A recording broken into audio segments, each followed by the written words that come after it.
Okay, I'm going to run through this quickly. A quick mobility routine, sport specific for pickleball.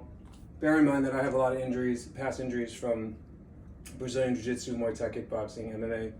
And so if I don't do these things, I will get hurt.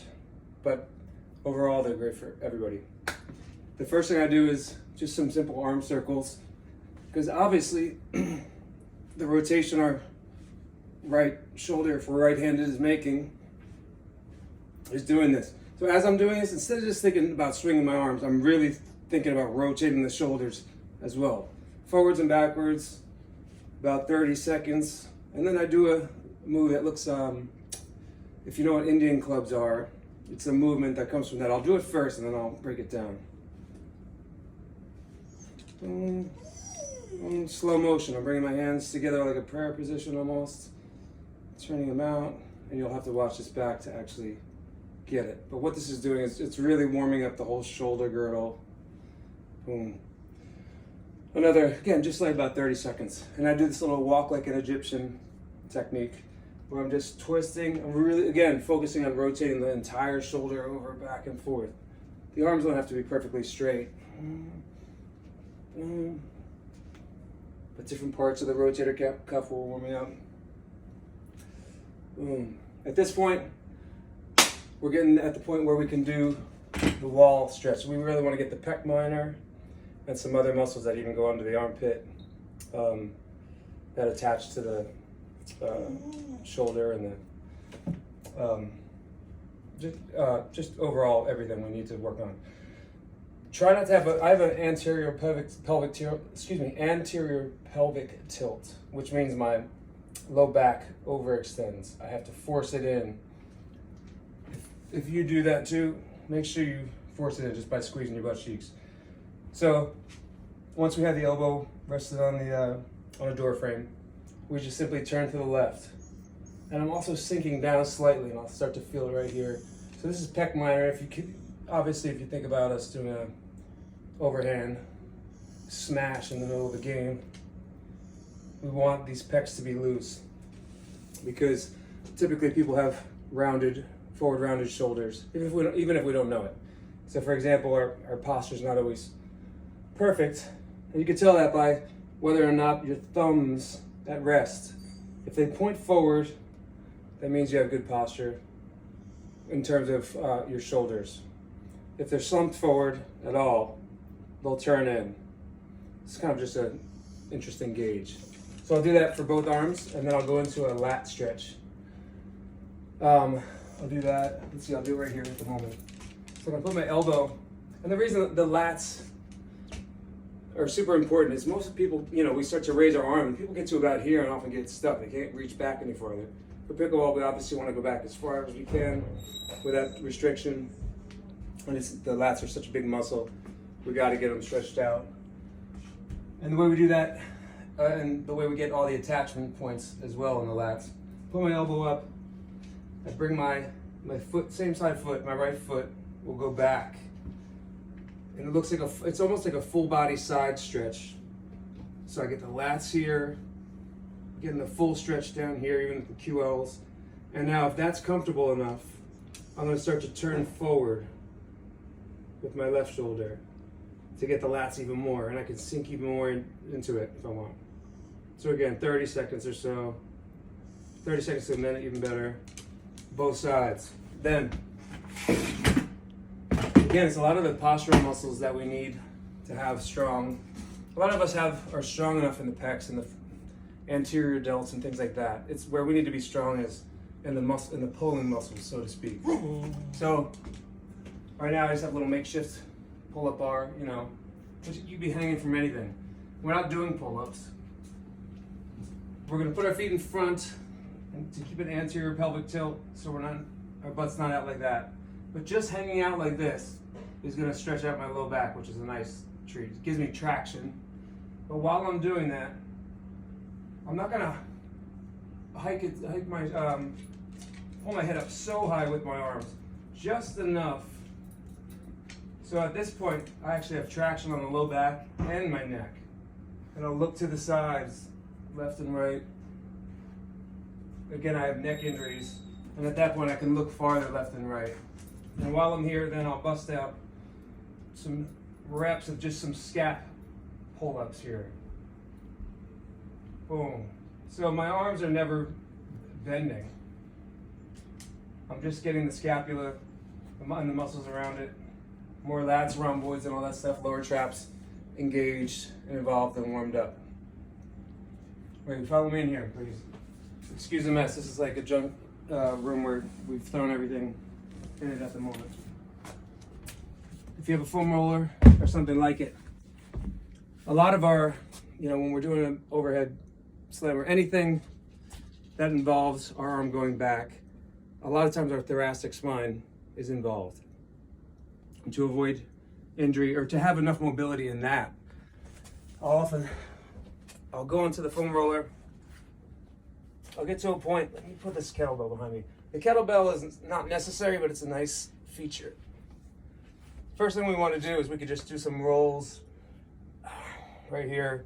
We don't want to go in the low back because our ribs, we don't have any ribs there. And the ribs protect our back when we're doing the foam roller. So contrary to what most people think about, a lot of people will foam roll the low back. It's not the healthiest idea. But really open up the chest here, hang out for 30 seconds to a minute. Even better, have a kettlebell or something behind you. So now I'm gonna get my lats again, but this is also gonna help me have some force to grab onto something to get a better stretch in the thoracic spine. I'll hold it in one spot for a few seconds and then move lower. But you get the idea.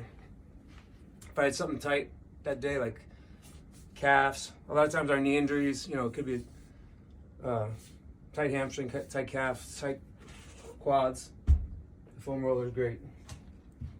Before I get into the next thing, let me use a sand. So we're almost done the upper body portion of things here. I wrap this around my body from the back, cross it over. No, actually, I just lied to you. Make sure it's even on both sides. Put it in front of you like so. Wrap it around and then make a knot as if you were like tying your shoes or something. And we got this situation. Put your feet together, squeeze your butt cheeks. So now we're gonna squeeze our butt cheeks so our glutes are engaged. Our abs are gonna have to be tight for this, our core. And now I'm gonna do these external rotations here, just like this. It's gonna retract my my head. We're doing a little chin tuck at the same time. So it really does a lot at once. But again, so this is another pulling exercise, an exercise in muscles that we don't often work that are important to. 15, 20, even just one set is enough of those. After that, just a band pull apart. None of these have to be heavy or too strenuous. Just enough to get things working. So shoulders back and down. At the end, I'm gonna hold it out and I'm gonna rotate my hands so I get that external rotation again. Right here, boom, boom. And again, that's 15 to 20 reps. Now, lower body. Let's get after it. None of this, not all of what I'm about to do does not need to be done. This is just the extensive version. This is what I do for my warm-up. First, I'm rotating at the hips. Boom. Good. I go both ways, and I'm doing it for longer than that. Maybe a total of 30 seconds. Here, side lunges, side to side. Open up the groin, but also this is, think about when we're going for a dink or whatever. These side lunges and all the lateral movement when we do, this is super important. About 30 seconds there, then I'll drop all the way down. And that's something I recommend if somebody can. And I'll go to the other side. And that's just for about another 20 seconds on each side. Knees together, get the knees rotating, just to get the kinks out. Boom, switch directions after about 15 seconds or so. Here, you can roll your ankles or just, really we're focused on getting the tibialis muscle. That helps our knees so much, our shock absorbers. And I'm just stretching that muscle out too. on each side, and really just about 15-20 seconds, although more wouldn't hurt. Okay, from there, this is gonna sound interesting, but instead of just trying to bend over and touch my toes, I'm actually bending my knees, letting my head drop, and hanging out here, taking super deep diaphragmatic breaths. And the reason why is I really want to open up my low back. Yes, it's going to open up the hamstrings too, but I want to feel my diaphragm expand and literally separate and give myself traction in my low back and spine. So I do that for about 30 seconds. Now I'm going into some modified yoga positions. Downward dog, but I want the extension of the cobra position here. And I'll go side to side because there's those QL muscles, quadratus lumborum, on each side that get really tight, and a lot of people don't realize or know how to get in to work them. And this is just one way. Boom. Good. And then I go into downward dog. Of course, you can look that up if you don't know it. You can pedal into it to get those calves loosened up enough to get your heels close to the mat. And once I'm here, I let the neck drop. Good. I do 5 deep breaths at that point. Then I drop to my right knee. Boom. I want to get the hip flexors, especially for myself, really tight hip flexors. So push that hip forward. Here's the key, taking this hand, reaching it straight up. And then we're gonna get those QLs again as well, and more of a side bend for the oblique, inner obliques and everything. I just lean off to my left. And I'm gonna hold that for 30 seconds. I'm gonna stay in the same position, go back, grab my right foot with my left hand, and we have this little quad stretch. You don't have to do this. You know, some of these, they're not super dynamic stretches. They're more passive, but for me, it just works out great. I get my 30 seconds there. This one is actually extremely important and dynamic. Elbow goes next to the ankle as much as possible. Now we're opening up the hips. I'm thinking about doing a squat, right? This is where it's like one side of a squat. So I'm doing these rotations here. I do about 10 on one in one direction, 10 in the other. Boom. And now we go into this, our twist. Boom. And a lot of times I'll get a couple cracks in the back that needed to be popped. Hang out there for not even 30 seconds, literally 15. Because we're on the move, we gotta get to, you know, go play some pickleball. Back into sort of an upward dog, downward dog. I want to do about 5 deep breaths there, but for sake of time, I'd go right to the other side, and I'm going to go fast here. So again, we did this, hands up, reach over, hip flexors, QLs. The whole time, nice diaphragmatic breathing, 360 breathing, using having our lungs expand at the low back and everything. Reach back, grab the foot. That would be the next one. Number 3 out of this pose is those hip rotations, and then switching directions. Then we have our twist. Right. I did kind of skip one for the sake of time, but I also do a modified triangle pose, so to speak. This one's awesome. Inhale, exhale, up. And I'd hang out here, taking a bunch of deep breaths before I went back. Did one more downward dog, or upward dog, into downward dog. Done there. 4 points, hands and knees. Again, this is more for the spine. Cat camel with big exhales and inhales. I'm gonna do one more for the shoulders and thoracic spine that I didn't talk about. I'm laying flat on my stomach. My arms are out like almost like a Y. I'm making a shape of a Y. Good.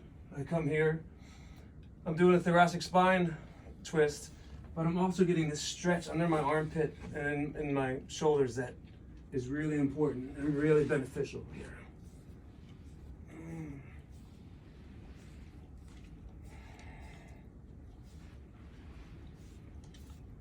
I'll do like 15, 16 for this scenario. Now we're getting carried on. Maybe I'm getting a little carried away here because, again, this is what I do. You don't have to do a warm up this long. But I have some hip issues, so I go into this modified pigeon pose here. And I stack and put all my weight on my front knee. And this one I'm actually holding for a minute to a minute and a half. And feeling the stretch in the inner rotators of the hip that we don't often get to. And then I do the same thing on the other side. I think we're almost at the end. Now we're just gonna do, we're gonna actually literally warm up the body just a little bit, the legs. So just literally some single leg lunges, focusing on the glutes and hamstrings to help you get up and not just the quads. Because again, we're gonna be doing a lot of lunging when we're playing. Boom. We can go back to some side lunges if we wanted to. To ensure that I don't use too much low back and that I'm using hamstrings, glutes with a nice tight core. I'm grabbing these kettlebells behind me. You don't need them, but basically we're doing a dead bug, if you've ever heard of that position. All I'm doing is getting an inch, my tailbone an inch off the ground. I have to keep a super tight core, and at the same time, taking full, deep, again, diaphragmatic breaths. On the way out, like I really want to feel the outer obliques and inner obliques squeezing down. And last but not least, and this is again because so many of us have that anterior pelvic tilt and use too much lower back. When we're at the kitchen, we're constantly bending over. Now I can come down and do a set of squats if I want, but for me, I want to light up or activate the hamstrings and the glutes. So basically RDLs are a modified deadlift.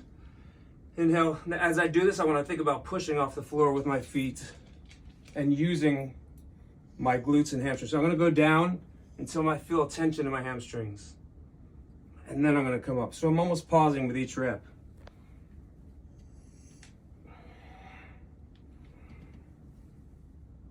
And so I'll do 2 sets of 10 in terms of this, in regards to this exercise. Oh, I'm gonna get crazy on you. I'm not gonna leave anything out in terms of what I do. For more glute activation, all this stuff is also to help our knees and hips and everything function right. We could do just a basic Jane Fonda leg lift here. 15, 20 on each side. Or